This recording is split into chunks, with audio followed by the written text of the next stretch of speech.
Nous préférons la pauvreté dans la liberté à la richesse dans l'esclavage. Ce jour-là, De Gaulle ne s'attendait pas à recevoir une telle gifle diplomatique de la part du leader guinéen Ahmed Sékou Touré. C'était le 25 août 1958, le chef de la France est à Conakry, la capitale de la Guinée qui s'apprête à proclamer son indépendance. La Guinée sera le premier territoire français d'Afrique subsaharienne à proclamer son indépendance. Ce pays est emmené par un leader charismatique, éloquent et intelligent, Sékou Touré, qui a été élu maire de Conakry et il est aussi député français. Il représente son pays à l'Assemblée nationale à Paris et il siège dans le même groupe parlementaire que François Mitterrand. Cette année-là, Charles de Gaulle vient juste de reprendre le pouvoir à Paris et il veut remplacer l'ancien système colonial par un modèle de coopération supposée égalitaire, la communauté française. Une espèce de fausse indépendance qui maintient la prédominance de la France. Mais De Gaulle laisse le choix aux anciennes colonies,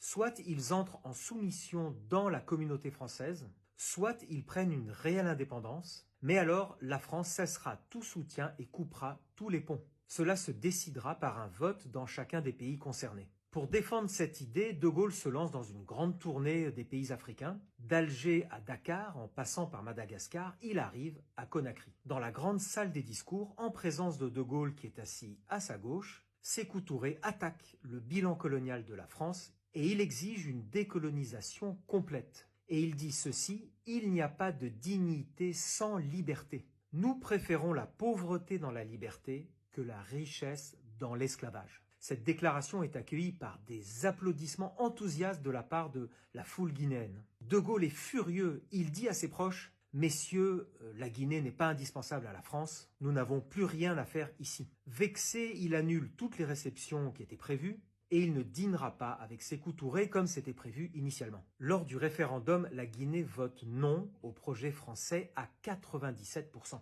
La Guinée devient ainsi le premier territoire à rejeter l'intégration dans la communauté française, choisissant ainsi la voie de l'autonomie complète. Sékou Touré devient le premier président de la République de Guinée libre et indépendante. Dans le monde entier, Sékou Touré est acclamé comme un héros. Mais Paris est tellement en colère que très rapidement, 3000 administrateurs français, des enseignants, des ingénieurs et des techniciens quittent le pays, y compris d'ailleurs les médecins de l'armée qui étaient aussi chargés de fournir des services de santé à la population civile de Guinée. Tous les biens du gouvernement français sont emportés, les dossiers sont brûlés, les bureaux sont dépouillés de leurs meubles, on va retirer tous les téléphones et même les ampoules électriques. Dans un acte de sabotage, tout ce qui ne peut pas être enlevé va être détruit. Voilà donc un message clair.